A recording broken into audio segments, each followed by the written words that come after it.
विष्णु लोक। धीमे बांसुरी और संतूर की ध्वनि, नीले आकाश में गरुड़ मंडरा रहा है।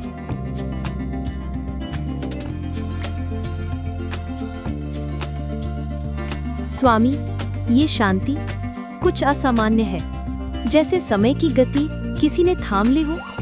जब ब्रह्मांड का संतुलन डगमगाता है तो पहले मन शांत होता है, फिर तूफान आता है। तभी एक दिव्य आभा में काल पुरुष प्रकट होते हैं। प्रभु, एक दैवी आत्मा अनाहिता किसी अज्ञात पाश में बन चुकी है। ये न यम का है न माया का। तो समय आ गया है। गरुड़ चलो, सत्य के विरोध जो खड़ा हो, वो चाहे देव हो या असुर, उसका विनाश होगा। यमलोक, गूंजता हुआ भारी संगीत। हजारों आत्माएं यम के जल में प्रवाहित हो रही हैं, लेकिन एक जगह जल स्थिर है।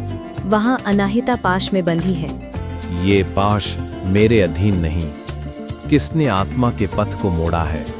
यह तो धर्म के भी परे है। यम के पीछे अचानक एक परछाई हंसती है, बहुत धीमा और भयावह।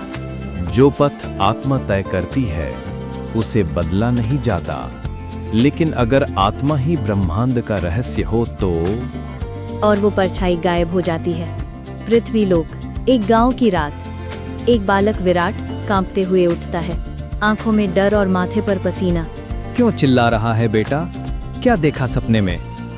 विराट इशारों में बोलता है, गूंगा है, लेकिन कागज पर लिखता है, गरुड़ को बुलाओ, अनाहिता बुला रही है।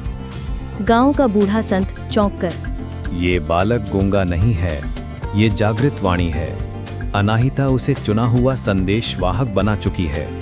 कहीं अतल लोक में अंधकारमय रहस्यमय गूंजता हुआ एक परछाई लंबी जटाओं के साथ मंत्र बुदबुदाती है।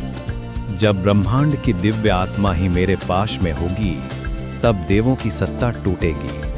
अनाहिता मेरा द्वार है, उसके माध्यम से मैं काल बनूंगा, अमर काल। वो एक और आत्मा खींचता है और उसकी चीख सन्नाटे को चीर देती है। क्लाइमैक्स, गरुड़ उड़ान भरता है। गरुड़ पर भगवान विष्णु और यमराज दोनों बैठ चुके हैं। सामने एक काले तूफान का रास्ता खुलता है।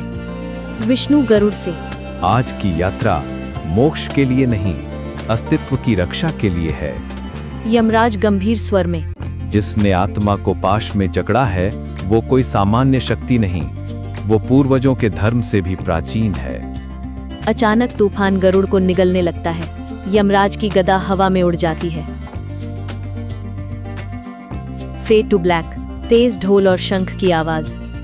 एक आत्मा का अपहरण नहीं, ब्रह्मांडीय रहस्य का आरंभ है।